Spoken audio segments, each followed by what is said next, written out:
Dan begin ik nog eens. Hopeloos. Succes.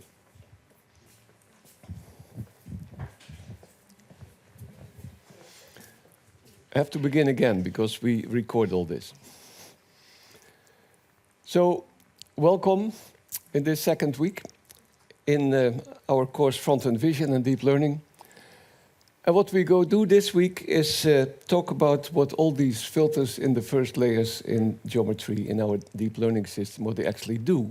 They do far more than edge detection and corner and line detection, but they do differential geometry. So this morning I go introduce you to these operators that differential geometry needs. These are, of course, differential operators. We go explain them why they are multi-scale, why they are multi-resolution.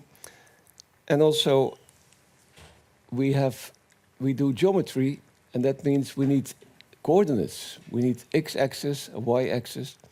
And vision doesn't have x-axis and y-axis. We make, as humans, x-axis and y-axis. They're horizontal and vertical and so on. But for a vision system, it doesn't make sense, so we need something else.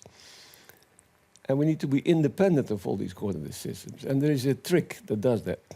And we're going to talk in the third hour essentially on how to use that trick. And then it turns out that all these derivatives are actually, they converge in that only a few are important. Up to second order, there are only 5 geometrical properties that we need. And from those we can make everything. And they have no coordinates. Until third order, we have only 9. And these are called invariant operators. And we're going to look at what are they, and how are they represented in vision, and how are they represented in deep learning. Why are they essential? So we need to prepare a little bit, and I have a couple of slides that introduces us to multi-scale. And multi-scale is, of course, that we have operators of different sizes. We saw them in the retina, that we have actually different sizes of receptive fields. And why in the world should we take bigger ones? Because everybody wants only the small ones. That's high resolution, that's precise vision. So why in the world do we need the whole range, also fine and coarse? Well, in computer science, people do it for computational efficiency. You first do a coarse calculation, and then you zoom in, do it finer and finer. So we took that coarse to fine. So you first take the big steps, and then you zoom in. We also need to find, what is the topological embedding? What is the hierarchical structure of an image? So if you want to see the tree, and inside you have the leaves, you first have to do a coarse detection of the outline of the tree, and then you zoom in, and then you see the fine detection. Well, our visual system is essentially multi-scale, and that already starts in the retina. It is also essential for regularization. You need to blur a little bit if your data dance around too much. In deep learning, everybody's talking about what happens if you have a too good fitting of your data. You need to make it well behaved. Well, to make it well behaved is regularization. And later this morning, we're going to talk about what is regularization exactly. How can you do that nicely? And then you know forever how you do it nicely in all kinds of applications, not only in statistics, but also in take derivatives of discrete data to incredible order, etc. That's my last point. For discrete data, you cannot take a derivative because in the limit you have to take the derivative that the difference between 2 points go to 0. You cannot, because the difference is always a pixel. So there's always a finite difference. And that gives all kind of strange problems, and we're going to look at how to solve that. And actually, regularization, a little bit blurring, is the solution. Well, we saw this. We derived in the first lecture how you can see that this blocky pixel is not a good pixel. If you blur it, or you just show it very small, then you see much better. And all our pixels that we see on our phones are square, but you don't see it because they're just too small. Your eye cannot see these high frequencies, so they filter them out, and that's the whole reason. But if you look a little bit fundamentally, what is all the extra information, it's not there. We have no corners, we have no edges, so you should take a round and smoothly edged kernel, and that's the Gaussian. Well, this is fine and coarse detection. If you have an image of a city, it's Utrecht. If you take it at a very fine scale, so you detect with derivative of Gaussians, as we will see in a minute, with a very tiny scale, 1 pixel, you get almost the single bricks, you get fine details, and if you move it to 4 pixels, you see that you get the outlines, the more important, the bigger picture, the bigger gradients. So you want to see the leaves of the tree. You have to make a decision yourself, what you really want to see before you do edge detection. Edge detection is not just edge detection. You need to find out what edges.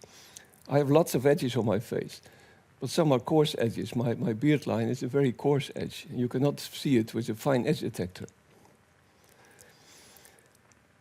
Because we always blur, we can do a lot of, let's say, adjustments. Some laser printers can only print black and white. And it's no problem because you see to the right, upper right, you see a didded image printed with dots. The density of the dots, when you blur them, give you just the intensity. It was also discovered in art. It was called pointillism. And if you see, for example, this newspaper image, everybody can see a whole group of kids. But it is essentially a black and white image. And now you blur it, and now you get gray values. And you see that you pay a little bit for you lose the resolution, but you increase the gray levels. Well, if you see this image, it has the normal appearance that we normally see. If you blur too far, you start to lose information. So there's a kind of an optimal scale. And this is a multi-scale picture, of course, with a tiny and another one. This seems to be a whole range of dots, but now you start to blur it, and now you immediately recognize that the words pattern recognition are here. So it is looking at different scales, and because our vision always looks at all scales. So it is different to separate. We cannot see one scale. And also be careful with, if you talk about scale, if you see an image like this, everybody sees a square because you're thinking of models. But if I tell you that this is an image of a breast tumor, then you say, hey, that's quite coincidental that it almost looks like a square. And it's certainly not a square. So if you don't know, you have no idea what the image is, don't make assumptions. And we're very easy making assumptions. So that's a little bit of a warning.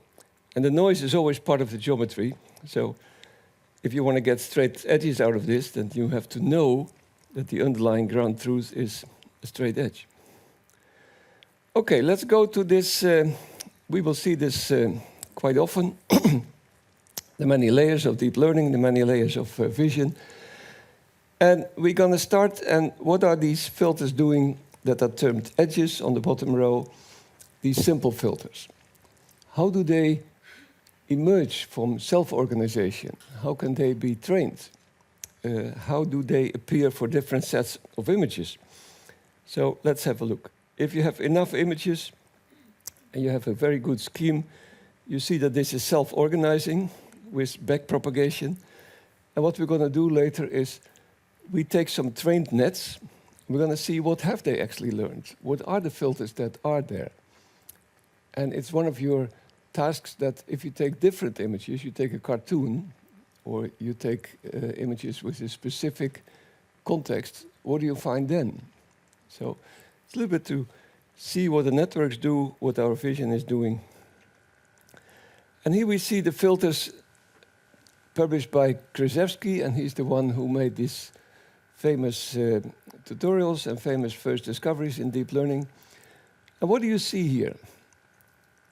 Can you see some order or some mechanism? What are these filters actually doing? You see a little bit of wave fronts and so on. Can anybody tell me what you see here? Because this is what we need to understand. Why do the systems make things like this? And these are exactly the receptive fields we find in V1. So why are they in V1? They come at all orientations. They seem to have different frequencies.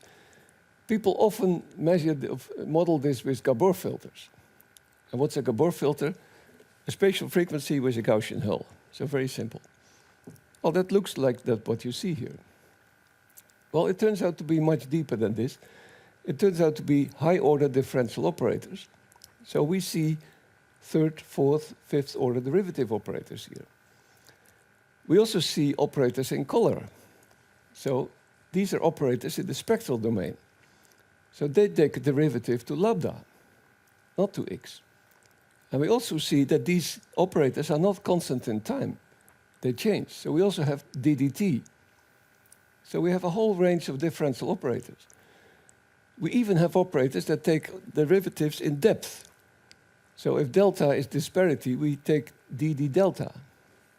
So we have color derivatives, time derivatives, spatial derivatives, a lot. And that's differential structure. And that's what we're going to do with differential geometry. And that are these operators. So what does it mean if I have a yellow-blue operator or a green-red operator? We're going to do that next week. Then we discuss in detail how is color processed. Also, how is color processed in your own brain? It's not trivial. Color is not just three values for one pixel. But color has, actually, the brain doesn't look at all at colors. It only looks at color differences. So the only thing we process is the difference between red and green and blue and yellow. And you see the operators right here. There is not a single one that is really just doing one thing. It is only the difference. So let's take a look into the retina, the corpus the lateral geniculate nucleus, the LGN. And today we go to the visual cortex, to V1. The retina we saw before is a multi-scale sampling device. How many scales do you need? And how many scales do you want? And if you design a system, how many scales do you take? If you want to have any feeling of how to design it, you need to understand what are they actually doing. Why is the retina having only this very tiny scale range? And it is a scale range depending on the eccentricity. It's quite exotic. In Nijmegen, they have exploited this in a deep learning system that says, well, we don't take normal filters, but we take filters like the retina is doing. So sharp in the middle, and they become coarse outside. And these are our kernels. Fantastic result. Amazing. Better than the rest, and faster, because you don't have to calculate finely all this whole stuff over your kernel, but you can only do it fine in the middle, and then you can step further out. So you do far more efficient processing, all learned from understanding what happens here. So actually you could think of the retina as a multiple retinas. So on the lower left you see an image that has a whole range of retinas. We have a fine retina in the middle, and then we have coarser and coarser retinas. And if you look at the eccentricity, for example here, you are far eccentric. You have no fine ones, but you only have large ones. So this is the reason why in the periphery you only have blurred vision and not here. But what we actually send to the brain is a whole stack of multi-scale images. So we send this, what we call a scale space. So this whole stack of images is a scale space. That's what is sent to the brain. What can you do with this? Well, we will later see that we do also differential geometry in this plane, but we can also do it in the vertical direction. We can take derivatives to scale. And what structure do we see in this tower of multi-scale images? Well, let me first talk a little bit about this scale. This is an interesting website. It's called Powers of 10. And you see, scale is an exponential scale. It's not a linear scale, but scale goes by order of magnitude. So here you see each time a factor of 10. So we don't step through the scale axis in a normal way, but we step in an exponential way. So scale is a different axis from a normal x and y axis. So we always talk about logarithms of scale or exponentials of scale. And you see that this is from a famous movie from 1977, very, very early, before Google Earth and so on. It was made by two brothers. And they zoom in, and you see it's incredible how you can zoom in. You get now to the leaves. You see the structure of the leaves. You start to see the pores of the leaf. Here are the pores, and then you see the first big molecules. You start to see the DNA structure, the helix, and then it becomes a little bit empty. Then we go to the molecular, and here we get to the nucleus. We see the protons and neurons, and then we end with the quarks. And this is about we can see. And humanity can see about 51 orders of magnitude in scale. There may be something bigger, there may be something smaller. We just don't know. We don't have the instruments to see. But the notion here is that scale is logarithmic or exponential. You go step by step, or order by order. If you have this scale space, have a look what happens if you blur and say that you look at a specific point, like a maximum or a minimum. Suppose I take this image. This is from a liver with some blood vessels here. This is the main liver supplying vessel. And we take one image line here, this red line. And I take the intensity. That's quite jumping intensity. And I start to look at where are edges. And if I have intensity, have a step. If I take the first order derivative, I get the edge. And if I want to take the maximum, the edge, I want it to be on the top. Well, there the edge detection, I can show it in a very simple.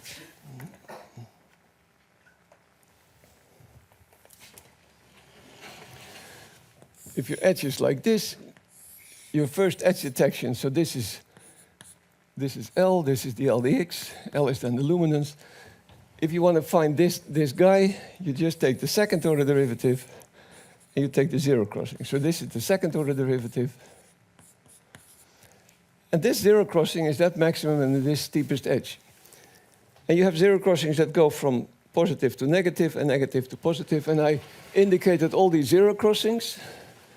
The upgoing are white and the downgoing are black. And then you see what happens with all these zero crossings if you start to blur. You start to look through larger apertures. You see that you get less because the world is smoothed. And then you get an interesting structure here. You see that the black and the white, they come together.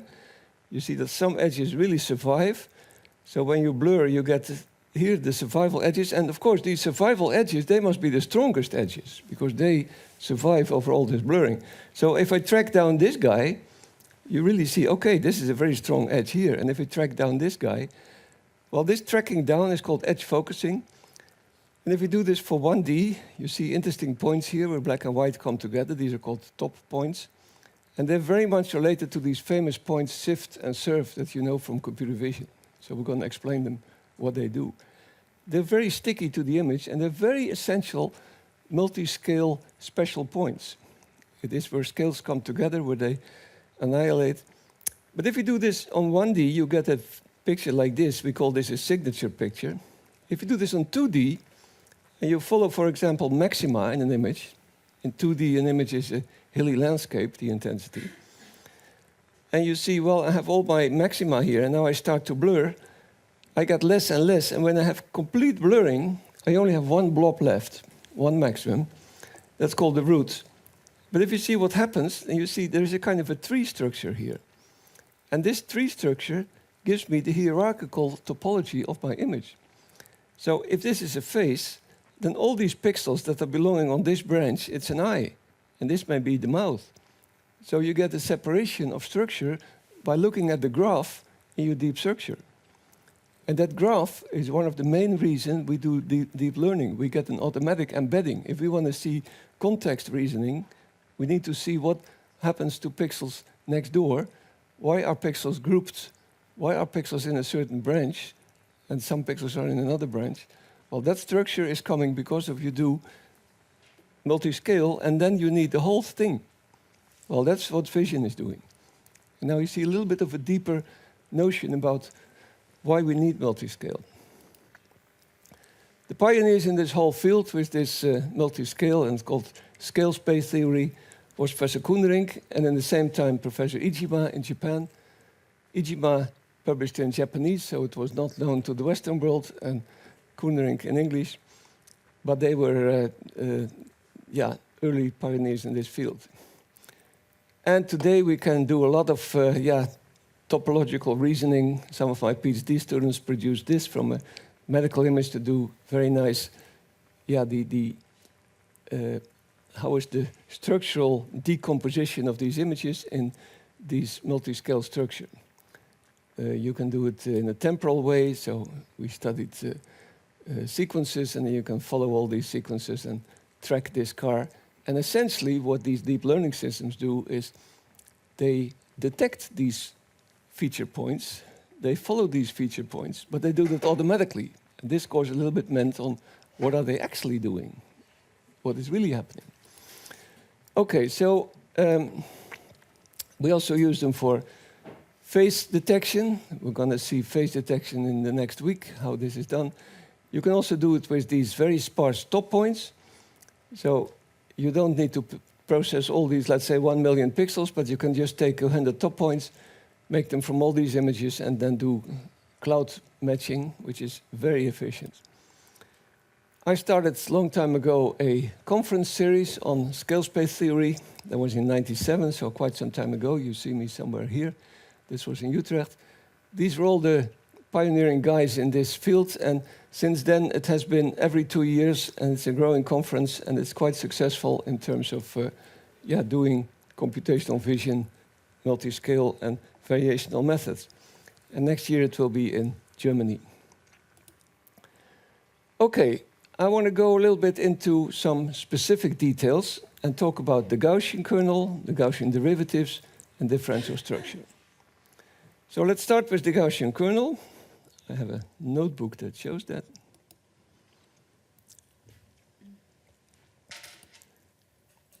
I do it in Mathematica, so I can change some settings and show you some properties. We make the...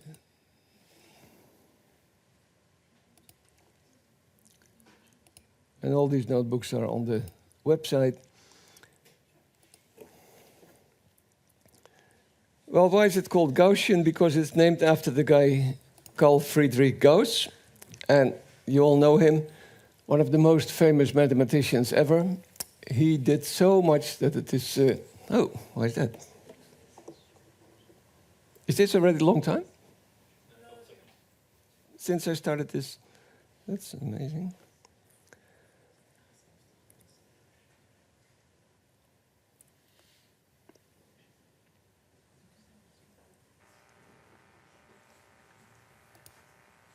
It works. So Carl Friedrich Gauss is a very famous mathematician, and I can invite you to look on his Wikipedia page, and it's very impressive in statistics, in geometry, in numerical analysis. So because it's a person, you write Gaussian always with a capital that you know. You have Laplacian, Euclidean, all these words are always with a capital. And here we see the Gaussian. Let's make it a little bit bigger. We saw that the Gaussian is an e to the minus x square, and it is divided by 2 sigma square, and it has a normalization constant 1 over square root 2 pi sigma. You will see this formula many times, because it comes back in all our operators, in all our types of blurring. And you can very easily make it n-dimensional, just multiply any dimension. So this is the x1.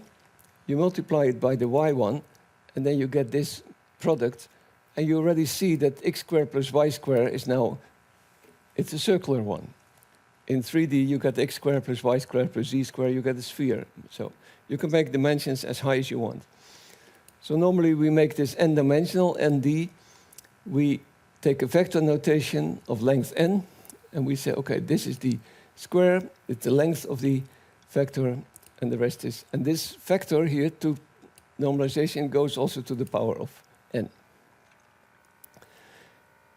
The width is the standard deviation, sigma, and the square is called the variance.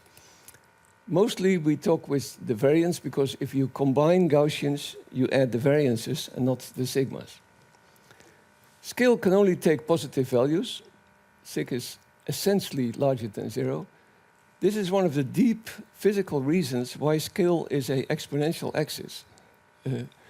Things that can only be positive always are exponential. Intensity cannot be negative. So intensity is essentially also an exponential scale.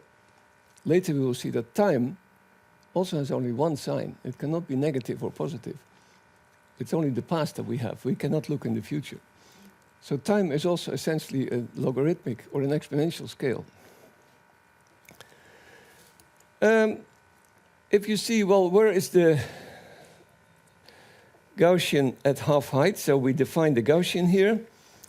And now I solve the Gaussian for the Gaussian itself divided by the maximum at 0. Where does this have the value 1/2? It is x square root of 2. If you make the numerical value out of that, you say it is 1.17. So it is not 1, it is not sigma, it's a little bit wider, but this is what you get here.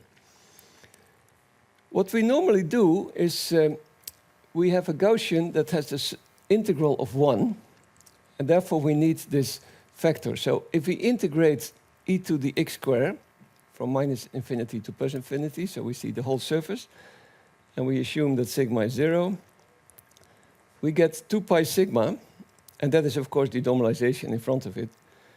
If you don't put these assumptions here, Mathematica is so clever that it gives you not a direct answer, but it gives you the conditional expression that it's only true when the real value of sigma squared is larger than 0. You don't want this complex thing. You just say, well, okay, I know that sigma is 0 does help Mathematica to converge in all these solutions. So if you now integrate the whole thing with the normalization in front of it, you get 1. I'll take out all my outputs so you see that it is.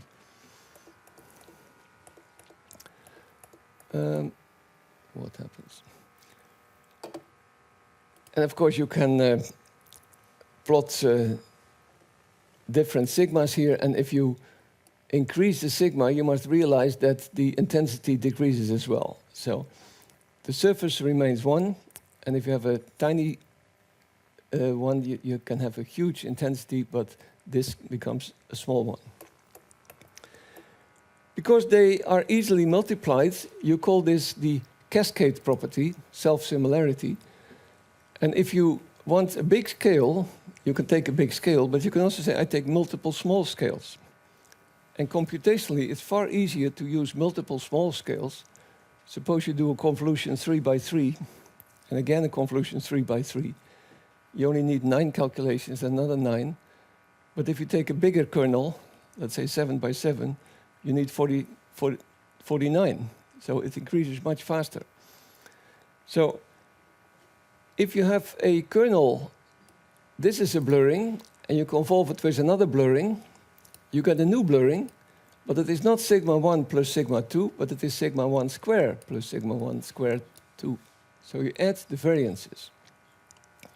So if you ask Mathematica to calculate the convolution integral, so this is Gauss with sigma 1 convolved with Gauss sigma 2, you see that I have a convolution, there's a minus sign here. It needs a lot of crunching because this Gauss is the exponential function. But finally it will succeed. I give the conditions that sigma 1 and sigma 2 are 0. And then you see we get nicely here the addition of the variances. Well, this means that if you convolve a Gaussian with a Gaussian, you get another Gaussian. There are very few functions who have this property, that the output is again the same function. So that's why we call this a self-similar function. The Gaussian is quite special. It's faster by concatenating smaller convolutions than take a big one. It is a self-similar function, just as fractals. This is a nice piece of code to generate the fractal. You all know this fractal, and this is a self-similar function because if you zoom in, it's again the same and the same and the same. So that's okay. Let's have a look a little bit at the scale parameter. If you take 2 sigma square, you don't like this 2 and this square, you just replace it by t, then you get a little bit of a simple term. You get this function, e to the minus x squared divided by t. And this t is the t that emerges in the diffusion equation. And the diffusion equation is the differential equation of which the Gaussian is the solution.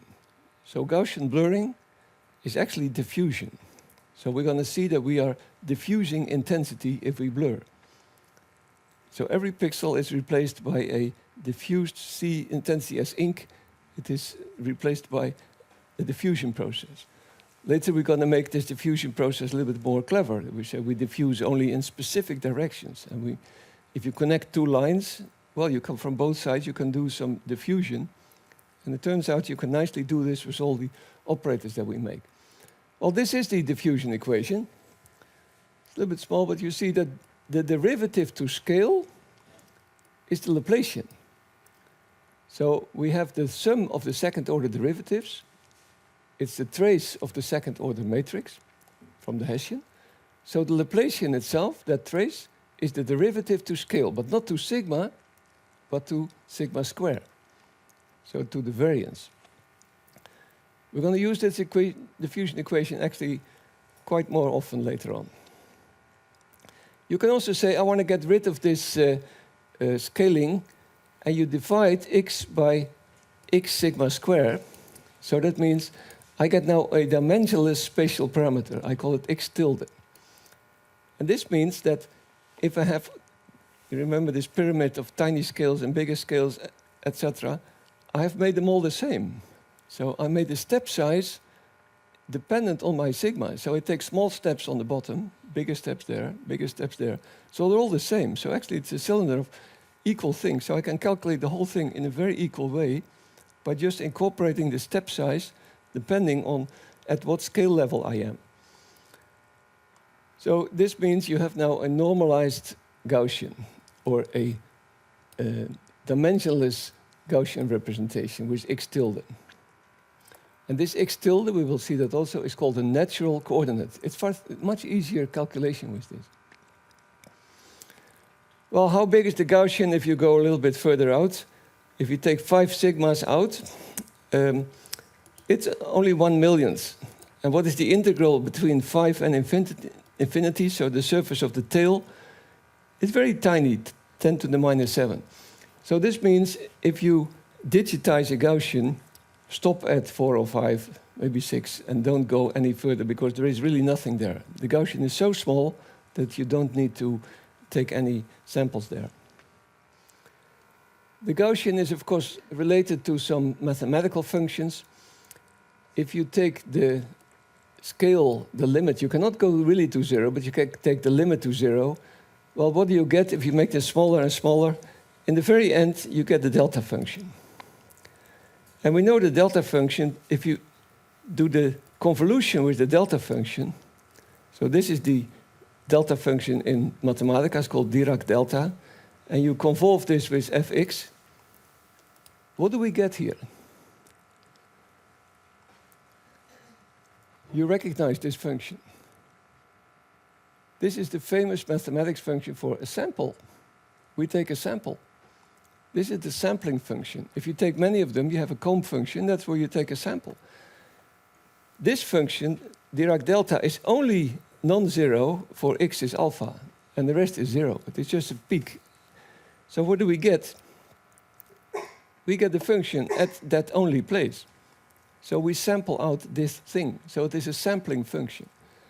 Well, if we now make it wider, because we don't have points like in mathematics, but we have pixels, well, the Gaussian is our sampling function. It's just a natural sampling function. And if you take the derivative, so I take the derivative of this delta, and I convolve with it, so this is the second-order derivative, I get the second-order derivative.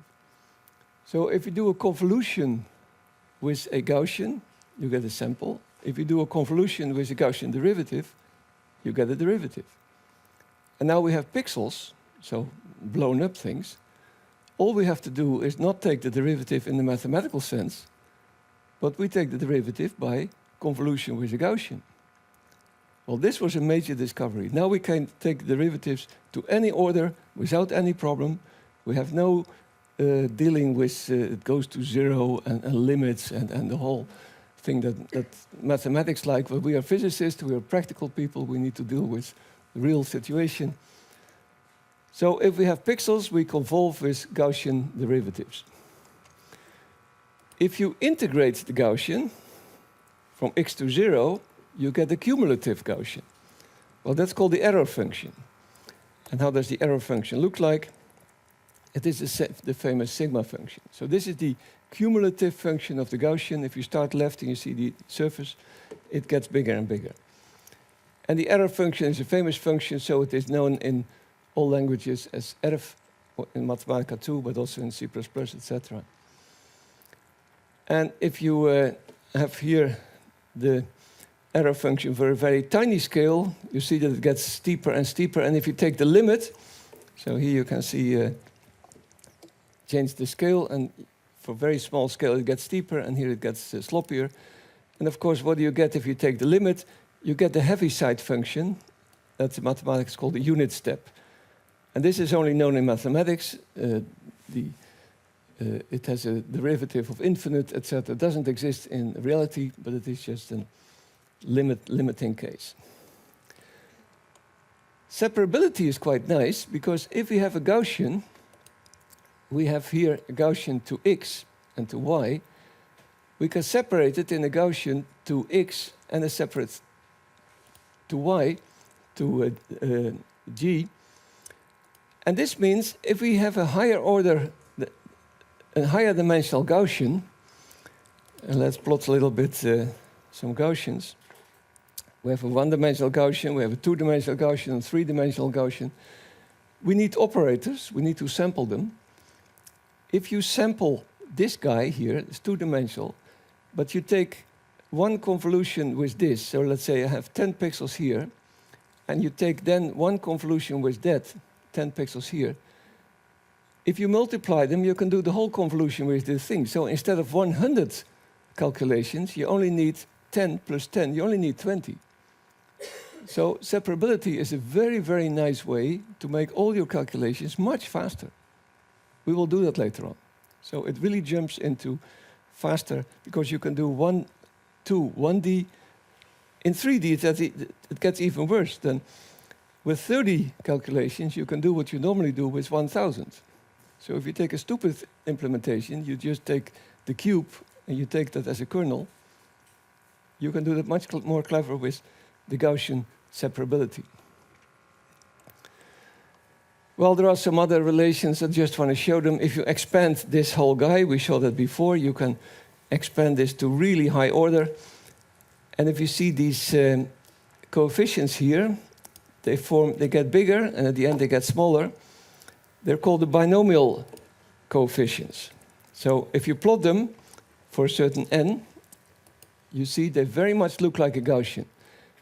And the higher you get, the more they really resemble the Gaussian. So you see the Gaussian is almost everywhere. It is appearing in lots of places. The Fourier transform of the Gaussian, therefore I need to go to the exponential notation. You all know e to the power I omega x, and I is the square root of -1.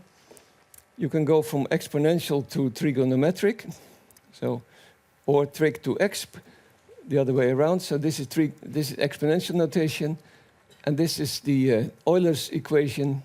The exponential is the same as cosine x omega plus I sine x omega. So this is the Fourier transform. You have fx. Actually, it is convolved with I omega x, so how many spatial frequencies do I have? And the inverse Fourier transform, you only get a minus sign here in front, so this is it. If you now take the Gaussian here, and you let Mathematica calculate the product with E x omega, and you let's see what comes out of it. So we have the real mathematical calculation of the Fourier transform. We get again a Gaussian. So the Fourier transform of a Gaussian is again a Gaussian. But I have not here x square, but I have omega square.